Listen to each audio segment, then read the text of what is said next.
तुम्हाला प्रवासाला जायचं असेल, तुम्हाला कोर्टाच्या कामाला जायचं असेल, तुम्हाला परीक्षेला जायचं असेल, तुम्हाला इंटरव्ह्यूला जायचं असेल, एक नारळ घ्यायचं.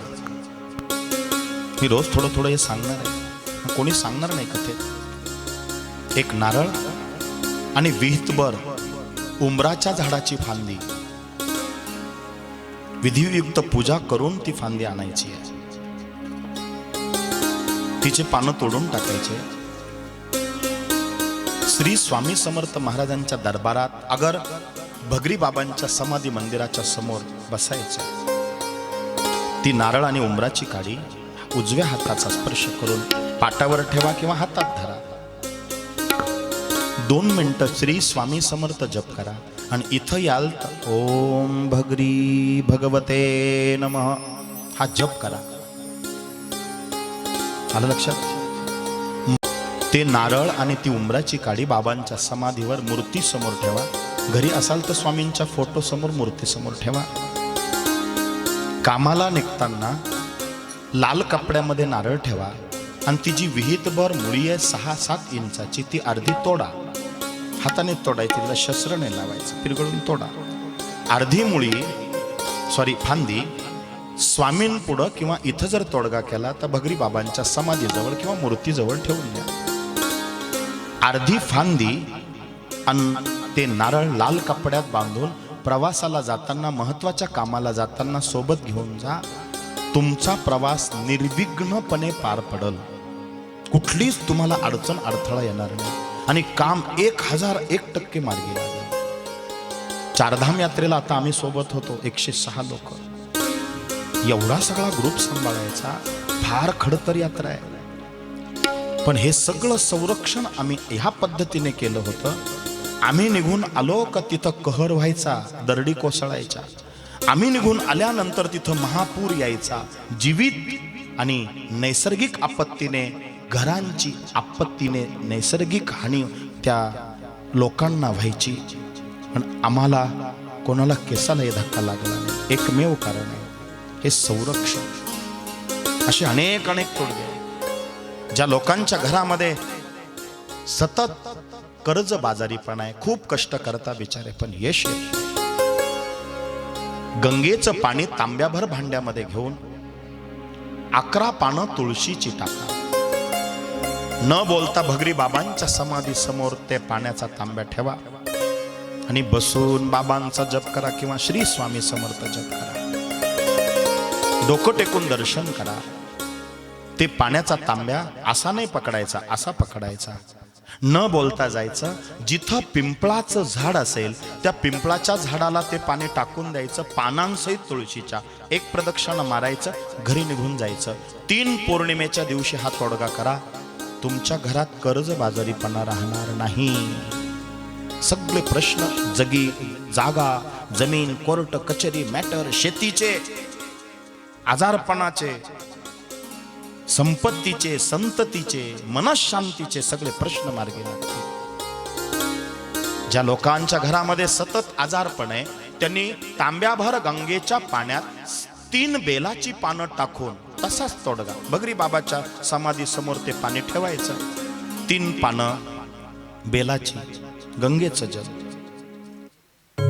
महामृत्युंजय मंत्र किंवा ओम भगरी भगवते नमः किंवा श्री स्वामी समर्थ श्री स्वामी किंवा ओम नारायणाय विद्महे वासुदेवाय धीमहि तन्नो विष्णु प्रचोदयात्. क्लीं कृष्णाय गोविंदाय गोपीजन वल्लभाय स्वाहा. ओम तत्पुरुषाय विद्महे महादेवाय धीमहि तन्नो रुद्र प्रचोदयात्. ते सगळं पाणी बेलाच्या पानांसहित समाधीवरती स्नान म्हणून बाबांना घाला.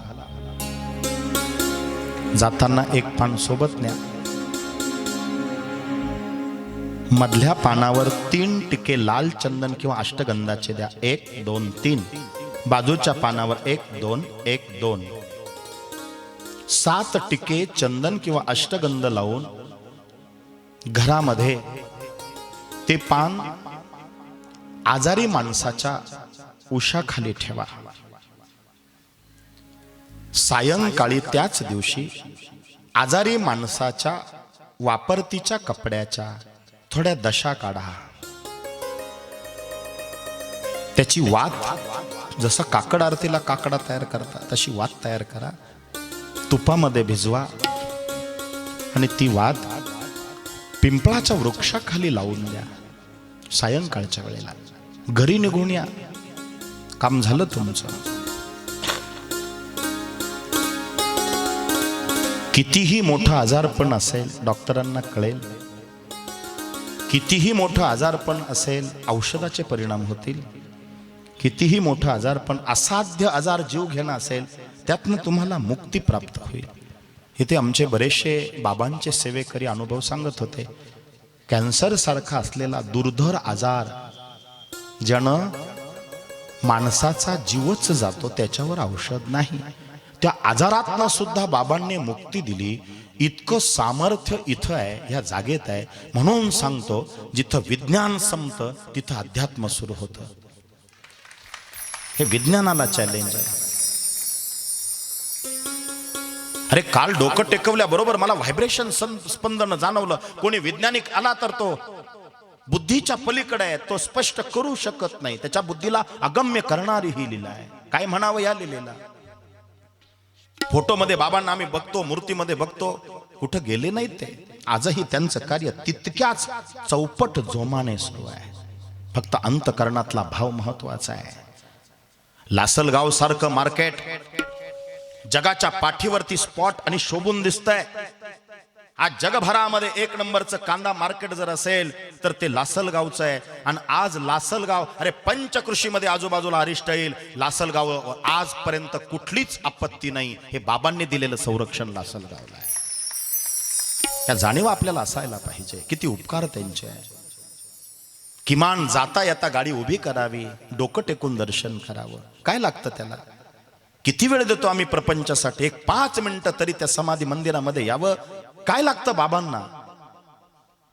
अरे भगर द्यायची त्यांनी, ती शिजून खायची. काय काय मागितलं आपल्याकडे. काय मागितलं त्यांनी आयुष्यात. त्यांच्या काय मागितलं. काहीच मागितलं नाही. अजून काही मागतायत का ते. काहीच नाही.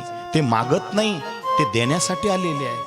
फक्त तुम्ही मस्तक आणि 2 हात एवढंच त्यांच्या पुढे टेकवायचं. याला म्हणतात निर्व्याज, निर्विकल्प, निष्कलंक आणि निस्वार्थी असलेली केलेली सेवा. ती फलश्रुती लगेच देते आणि अनुभव येतो. म्हणून थोडासा वेळ काढा अध्यात्मासाठी. थोडा वेळ काढा. किती ताकद असते साधू संतांच्या उपदेशात. म्हणून मी मगाशी एक 10 मिनिटापूर्वी बोलतो. एक राजा होता. मी कुठं फिरलो तरी तिथंच येणार, काळजीच करू नका. हा स्वामींचं प्राकट्य होणार आहे आणि गोड चरित्र कथा आहे. कालची कथा थोडीशी स्पर्श करून पुढच्या कथेकडे आपण जाणार आहोत. पण क्षण एक घडता सतसंगती, तात्काळ पालटे की कुमती, म्हणून कवी वर्णिता ती संत महिमा विशेष. संत हे देवापेक्षाही श्रेष्ठ आहे आणि ते जीवाचं सर्वतोपरी कल्याण करतात. फक्त उपदेश घेता आला पाहिजे. संताच्या मुखारविंदातलं एखादं वाक्य आणि कृती. काल आपण भगरी बाबांचा दृष्टांत पाहिला. त्या पोपटाला ते बोलले नाही, त्या माणसाकडे उत्तर मुखाने दिलं नाही. त्यांनी कृतीतून करुणी सायास शिकविती. वाचला का नाही पोपटाचा जीव. झाला का नाही पोपट पिंजऱ्यातनं मुक्त. अजून आम्ही सुद्धा त्या पोपटासारखेच अडकलेलो आहोत. कारण का आम्ही सत्पुरुषाच्या वचनावर, सत्पुरुषांच्या चरणावर नाही, त्यांच्या मुखारविंदातून निखळलेल्या त्या महावाक्यावर आमचा विश्वास नाही. म्हणून आम्ही अडकलेलो आहोत. मुक्त होता परी बळे झाला बद्ध, घेऊन या छंद माझे माझे. उद्या परवा बोलणार आहोत आपण त्या विषयावर. तुम्ही 10 पावलं सद्गुरूंच्या शोधात जा, 1000 पावलं सद्गुरू तुमच्या दिशेने चालवून येतात. पण याला पूर्व पुण्यही लागते. तुका म्हणे साधन सुलभ गोमटे, परी उपतिष्ठे पूर्व पुण्य. पूर्व पुण्य असल्याशिवाय सत्पुरुषांची भेट घडत नाही. कोणी येतो का? अरे हजारो लोक आहेत, लाखो लोक आहेत, कोणी येतो का इथं दर्शनाला? कोणी नाही येत. ही पूर्व पुण्याई आहे, देवाने केलेली कृपा आहे. आणि देवाची कृपा झाल्याशिवाय संतांची भेट दुरापास्त आहे, त्यांचं दर्शन दुरापास्त आहे, त्यांचा चरण स्पर्श दुरापास्त आहे. देवाने कृपा करावी तेव्हा संताची भेट होते, आणि संताने कृपा करावी तेव्हा देवाची भेट होते. देवते संत निमित्त त्या प्रतिमा. जन्मोजन्मी आम्ही बहु पुण्य केले, जन्मोजन्मी आम्ही बहु पुण्य केले. देवया विठ्ठल कृपा केली, देवया विठ्ठल कृपा केली. जन्मोजन्मी आम्ही बहु पुण्य केले, जन्मोजन्मी आम्ही बहु पुण्य केले.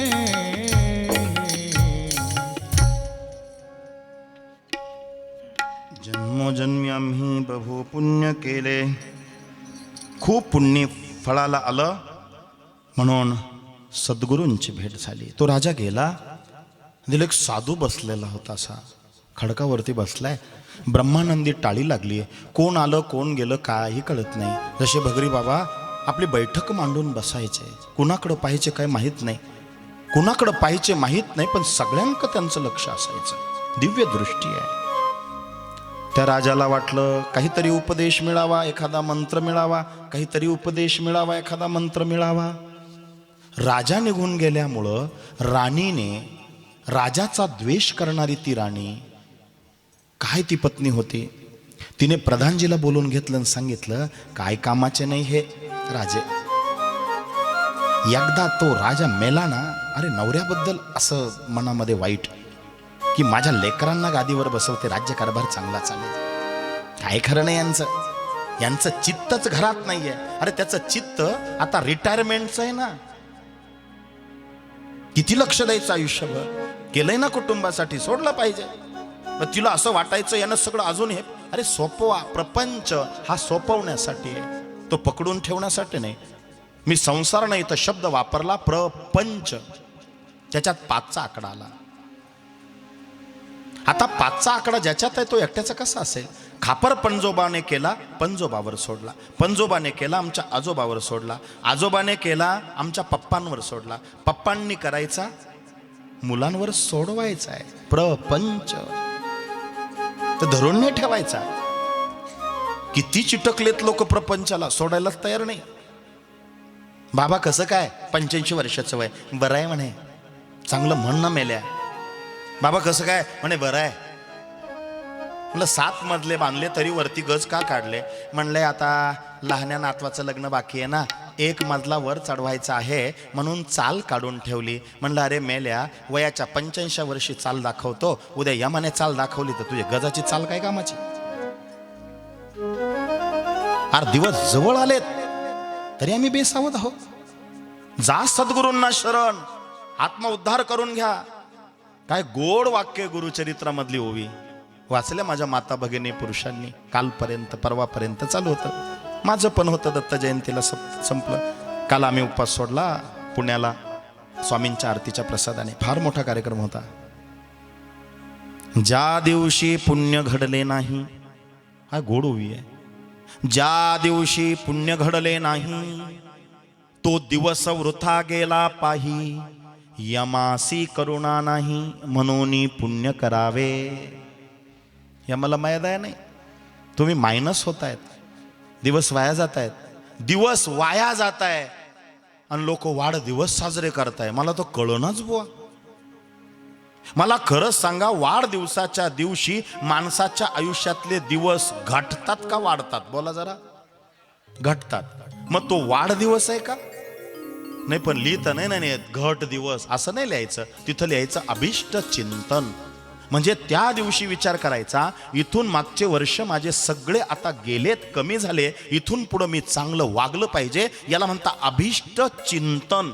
लोक सगळं करतात, चिंतनच करत नाही. क्षणाक्षणाला आयुष्य उणं होत आहे. ऐका, त्या राणीने राजकारण केलं, खोट्यापणा केला आणि त्या प्रधानजीला सांगितलं उद्या आहे ना राजाची दाढी करायला न्हावी येतो हप्त्यातून एकदा. मग तो आला का दाढी करता करता वस्तारा मानावर फिरवायचा, मरून टाकायचा राजा. राजा मेला का मी माझ्या लेकरांसोबत स्वतंत्र राज्य करेल. काय नवऱ्याबद्दल माहिती. आता त्या न्हाव्याकडं जाऊन त्याला 50 सोन्याच्या मोहरा कबूल केल्यावर तो म्हणला मी वस्तारा मस्त पैकी आता सोन्याचाच बनितो, आता काय करायची गरज नाही. 50 मोहरा फक्त एकाचा मर्डर करायचा आहे आणि तो पण कोणाला कळणार नाही, एकांतात. तू काळजी नको करू, सगळं ठरलंय. राजाला काय माहितीये का, मान कापून मारायचं ठरलंय. वस्तारा दाढी करता करता करता अशी मान कापून फिरवायचा. राजा मेला, माझ्या मुलाने मी स्वतंत्र राज्य करील असं राणीने प्रधानजीला मध्येच टाकून त्या न्हाव्याकडून सगळं प्लॅनिंग बनवलं. आणि हा राजा बिचारा त्या साधू पुढं बसला. तो साधू नुसता पाहत होता. साधू काय पाहत होता, एक बगळा काय करायचा, नदीत चोच बुडवायचा, पाणी घ्यायचा, ते पाणी खडकावर टाकायचा आणि आपली चोच त्या खडकावर पाणी टाकून घासायचा. कशाला, मासे पकडायला धारदार चोच व्हावी म्हणून. कोण, बगळा. बगळा माहितीये का, मला कुठला साबण वापरतो काय माहित, एक डाग सुद्धा नाही हो. कोण, बगळा. आणि बरेचसे बगळे असतात असे समाजात, बरेच बगळे असतात. गळ्यात तुळशीची लाकडं, हातून हरीशी वाकडं, कधी सुधरतील अशी माकडं. बगळेच आहे हे तुकडोजी महाराज बोलतो बरं का, मी नाही. आम्ही तुकडोजी महाराजांचा का उल्लेख केला, कारण बाबांच्या परिवाण दिवनाच्या निमित्ताने, महानिर्वाण दिवसाच्या निमित्ताने आमच्या तुकडोजी महाराजांनी इथं सेवा रुजू केलेली आहे. बोला भगरी भगवान की जय. फार तुकडोजी महाराज गाडगे बाबा क्रांतिकारी संत आहेत. तो बगळा पाणी घ्यायचा, खडकावर टाकायचा, चोच घासायचा. राजाला वाटलं ह्या साधूने काहीतरी मंत्र द्यावा. साधूने काही मंत्र दिला नाही, पण बगळ्याकडे पाहून साधू म्हणत होता, घीस घीस घासी ऊपर डाले पाणी, तोहरे मन में जो बात है वो तो मैंने जानी. घीस घीस घासी ऊपर डाले पाणी. कोण करायचं, बगळा. काय करायचा, पाणी घ्यायचा, चोचीत खडकावर टाकायचा, चोच घासायचा, पुन्हा पाणी आणायचा, टाकायचा, त्याच्यावर चोच घासायचा. कशासाठी, चोच टोकदार व्हावी, मासा पटकन पाण्यातनं पकडता यावा म्हणून. आणि साधू कोणाकडे पाहून म्हणत होता, बगळ्याकडे पाहून. राजाला वाटलं मलाच मंत्र मिळाला. घीस घीस घासी ऊपर डाले पाणी, तोहरे मन में जो बात है वो तो मैंने जानी. राजा म्हणला धन्यवाद आणि मंत्रच पाठ करीत घरी गेला राजा. कोणता मंत्र, घीस घीस घासी ऊपर डाले पाणी, तोहरे मन में जो बात है वो तो मैंने जानी. शुक्रवारचा दिवस निवडला. नाव्याला बोलून घ्या दाढी करायला. राजाने बोलून घेतलं. राणीने सांगितलं लक्षात आहे ना तुझ्या, हां जा त्याला रूम मध्ये घेऊन जा, बाहेरून दरवाजा लावून घेते, कार्यक्रमच कर. राजाचं चालूच, न्हाव्याचं काम चालू. न्हाव्याने दगडावर पाणी टाकलं आणि वस्तारा घासायला सुरुवात केली. राजाचा मंत्र सुरू झाला. घीस घीस घासी ऊपर डाले पाणी, तोहरे जो मन में बात है वो तो मैंने जानी. तुमच्या काही लक्षात आलं का, ज्या असती तुम्ही मान हलवायला म्हणतो तुमच्या लक्षात आलं. प्रधानजी म्हणला अरे बाप, मला तर काय कोणी सांगितलं राजाला. राजाला काहीच माहित नाहीये. प्रधानजीने परत पाणी टाकलं, घासायला सुरुवात केली. घीस घीस घासी ऊपर डाले पाणी, तोहरे मन में जो बात है वो तो मैंने जानी. वस्ताराच गळून पडला. राजाचे पाय धरले. महाराज माफ करा, मला नव्हतं मारायचं तुम्हाला. राणीने सांगितलं होतं मला 50 मोहरा मिळणार होत्या, मरून जाईल आता, पण आता नाही करणार, कोणाची दाढी नाही करणार. अरे तुला झालंय काय, तुला झालं काय, मी माझा मंत्र म्हणतो. अहो तुम्ही मंत्र म्हणता पण मला तो मंत्र लागू पडला ना, म्हणजे झालं काय, मी आता घासून तुमचा कार्यक्रमच करणार होतो. राजाच्या डोळ्यात खळकन पाणी आलं. म्हणला आज जर मी साधूकडे गेलो नसतो आणि ते वाक्य जर म्हणलं नसतो तर आज मेलो असतो. वाचलं का नाही जीव एका वाक्याने. अरे साधू तुम्हाला कशा रूपात काय देईल हे समजणार सुद्धा नाही, म्हणून साधू साधूच असतो. तेची माझ हित हरिती सकळ, जेने हा गोपाळ रूप कृपा करी देणे हा गोपाळ कृपा करी तेची माझे हित करीती सकळ तेची माझे हित करीती सकळ. बोला संत शिरोमणी अवतार परम पूज्य भगरी भगवान की जय. श्री स्वामी समर्थ महाराज की जय. जेवढ्या जेवढ्या तुम्ही वेळा जय जयकार भगरी भगवंताचा कराल, पुण्यवंत व्हावे घेता सज्जनांची नावे, तेवढं तुम्हाला पुण्य प्राप्त होणार आहे. कोणाची नावं नाही घेऊ. ज्यांचे नावं घेतले जातात त्यांचे नावं घ्यावेत, ज्यांना नावं ठेवले जातात त्यांचे नावं घेऊच नाही.